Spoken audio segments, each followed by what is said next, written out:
Maka di dalam Islam dianjurkan menikah di saat agama lain subhanallah menganggap bahwa pernikahan itu mengurangi keimanan, bahwa pernikahan itu mendolimi, bahkan mendustai Tuhan. Islam dengan gagah, menikahlah kata Nabi, bahwa menikah itu bagian dari sunnahku kata Nabi.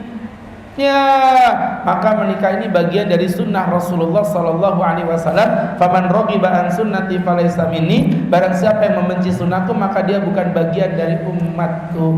Maka ibu-ibu ya, yang punya anak gadis, yang punya anak perjaka, jangan dipersusah pernikahannya.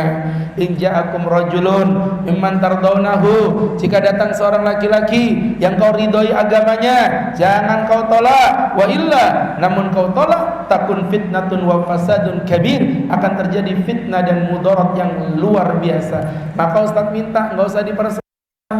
Orang mau nikah itu yang ditanya apa, Bu? Jangan berapa gajimu, tapi berapa pendapatanmu, begitu. Bukan berapa gaji, tapi berapa hafalan Qur'anmu. Nabi gitu, kamu nikah, ya Nabi, berapa kau punya hafalan Quran? Begitu.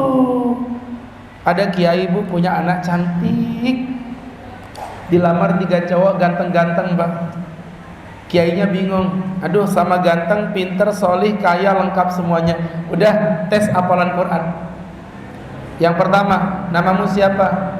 Nah, nama saya Anas Kiai. Anas, hafal kau surat An-Nas. Hafal Pak Kiai. Kul a'udzu birabbin nas. Bagus. Yang kedua, namamu siapa? Nah, nama saya Torik Pak Kiai. Torik, baca surat At-Torik. Was-samaa'i wat-tariq. Mantap. Yang ketiga, ini anak MIQ. Siapa namamu? Nah, nama saya. Siapa? Nah, nama saya Ali Imron Pak Kiai. Bagus, hampir 2 juz itu, Bu. Ya udah, karena namamu Ali Imron, baca surat Ali Imron. Pak Kiai, nah saya memang Ali Imron, tapi panggilan saya Kul huwallahu ahad katanya. Ngeles dia, Pak. Jadi subhanallah, bapak-bapak, ibu-ibu, ayah bunda yang dirahmati Allah subhanahu wa ta'ala, adik-adik yang dirahmati Allah, nikah jangan pilih-pilih. Nikah itu pengen dulu suaminya udah pakai mobil, jangan. Itu hati dibuka untuk setiap laki yang soli, jangan yang bawa mobil. Itu pintu hati apa pintu tol sih sebenarnya? Hanya menerima yang pakai mobil. Mobilnya apa? Alphard 1,4 M, langsung diterima. Qabil tunikaha wa tazwijaha bimahrin madkur. Mantap. 1 minggu pernikahan, anak perempuannya balik nangis-nangis. Mama, kenapa pula kau ini nangis?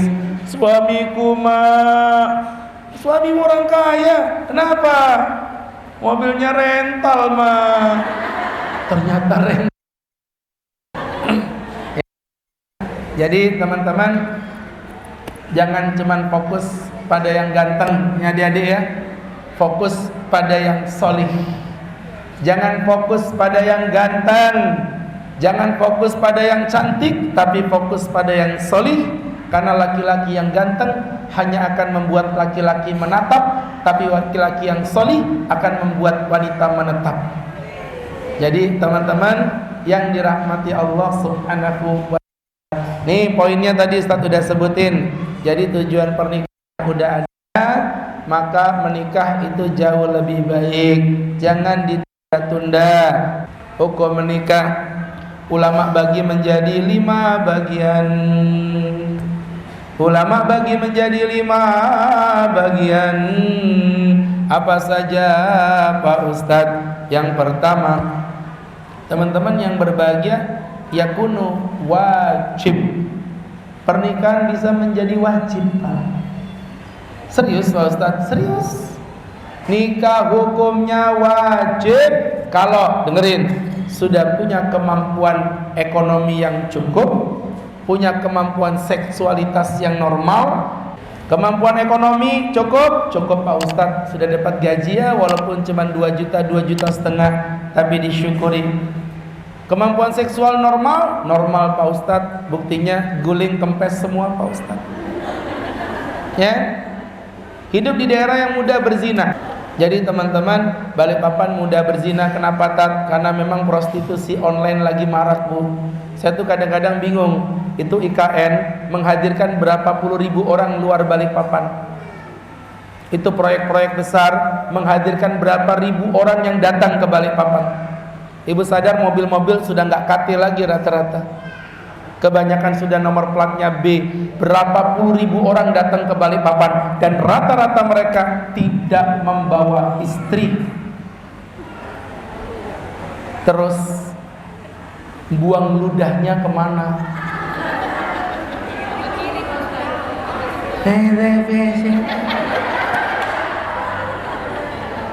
Iya kan? Teman-teman yang dimuliakan Allah, ini mohon maaf teman-teman, prostitusi online lagi marak Pak. Balikpapan udah mulai nih yang kayak begini banyak. Anak-anak sekolah SMA masuk dunia prostitusi banyak Pak, hati-hati. Ya kalau kita nggak hati-hati Bu, mohon maaf teman-teman yang dimuliakan Allah Subhanahu wa ta'ala. Ini poin yang pertama tadi Ustaz bilang, hati-hati ya, wajib hukumnya orang Balikpapan, anak muda Balikpapan untuk menikah kalau udah punya kemampuan yang normal, kemampuan seksualitas yang normal, hidup di daerah yang mudah berzina, berarti hukum nikah bukan sah, tetapi hukumnya wajib. Dulu Ustaz waktu di Yaman Bu, di Hadramaut, mohon maaf ya, gak usah ngomongin zina Pak, ngelihat mukanya perempuan 5 tahun Ustaz di sana nggak pernah ngelihat muka, apalagi lihat aurat lainnya. Bukan karena keimanan, tapi karena nggak ada yang dilihat. Serius Bu, mahasiswa yang nggak pernah nonton bioskop, bukan karena keimanan, tapi memang karena nggak ada bioskop. Jadi betul-betul ini di Yaman, di Hadramaut, zaman saya datang internet aja masih susah. Ya, tahun 1999 Ustadz datang ke Yaman di Hadramaut. Terjaga, kemaksiatan betul-betul nggak ada, mata steril. Ini tentu menjadi pembelajaran untuk kita bersama. Maka hukum begini ini sunnah menikah, karena tinggal di daerah yang agak susah untuk melakukan perbuatan zina. Kemudian yang ketiga, pernikahan hukumnya mubah. Bagaimana Pak Ustadz kok nikah hukumnya mubah? Teman-teman yang dimuliakan Allah Subhanahu wa ta'ala, apabila orang yang menikah adalah orang yang sudah tidak membutuhkan orientasi seksual. Yang keempat, hukumnya adalah makruh. Pernikahan bagi orang yang tidak punya kemampuan seksual dan tidak punya kemampuan ekonomi. Ya, Pak Ustadz saya nggak punya duit tapi saya nekat tetap mau menikah. Rumah tangga itu ada rumah, ada tangga. Rumah itu mahal, tangga juga mahal. Kalau mau murah jangan rumah tangga, ular tangga. Lilit-lilit 5 ribuan dapat Pai. Ya.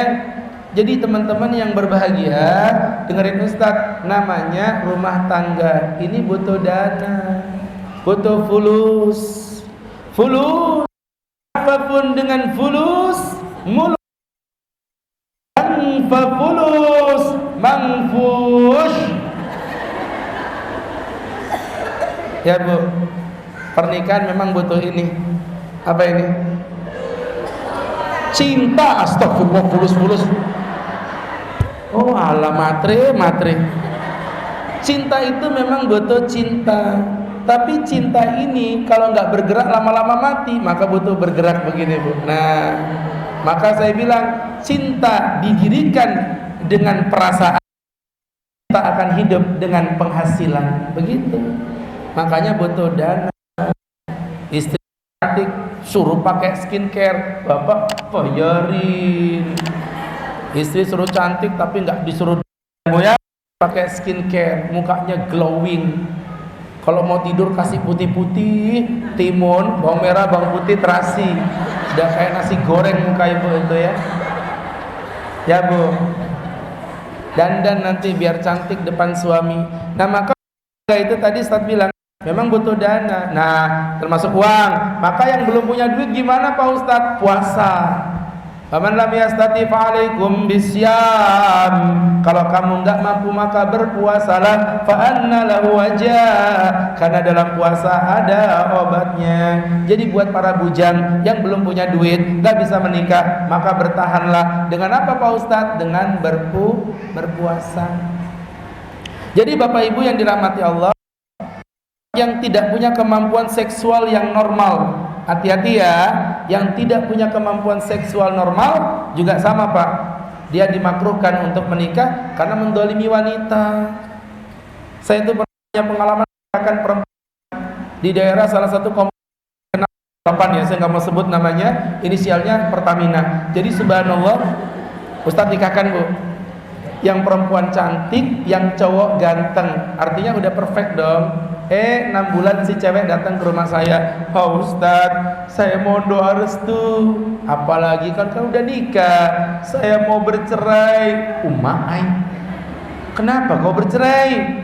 Baru 6 bulan, sabar. Apa jawab dia? Pak Ustadz, suami saya 6 bulan menikah dengan saya belum pernah disentuh sama suami Pak Ustadz. Saya tuh kalau dicurhatin jamaah Bu, saya lebih suka nyalain yang curhat. Serius, karena bagi saya murid saya, jemaah saya itu ya kayak adik sendiri. Jadi saya salah-salahin, biasa aja. Kamu salah. Kenapa Pak Ustadz? Kamu tidak dandan. Dandan yang cantik, pakai baju seksi, berikan goyangan-goyangan erotis. Apa dia bilang? Pak Ustadz, saya udah dandan, udah goyang-goyang sampai kayak cacing kepanasan gitu, tapi tetap tidak ada reaksi Pak Ustadz. Ya Allah, saya bilang coba diteliti. 1 minggu kemudian datang lagi Pak, dia bilang apa? Pak Ustadz udah ketemu jawabannya. Kenapa? Suami saya ternyata laki-laki yang penting, bahkan sangat penting. Maksudnya apa? VIP Pak Ustadz, very important person. Important? Do you know important? Kada kau begawi uyuh banar jar. Masya Allah. Tahu important. Terserah kalian lah, pusing Ustaz ngejelasin. Jadi lakinya ternyata laki-laki yang important. Maka gimana? Si perempuan berhak menggugat cerai suaminya. Kenapa Tat? Karena dari awal Bu, dia membohongi istrinya. Ya, ini ibarat kata kita beli barang di Shopee, datang tidak sesuai dengan spek. Ya, ini penipuan.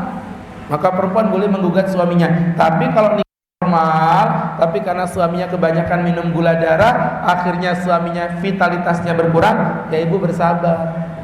Iya, nggak boleh gugat cerai, kecuali kalau suaminya sadar diri. Udah deh, aku udah nggak bisa lagi membahagiakan kamu, pergilah dariku, cari laki-laki yang lebih baik untukmu.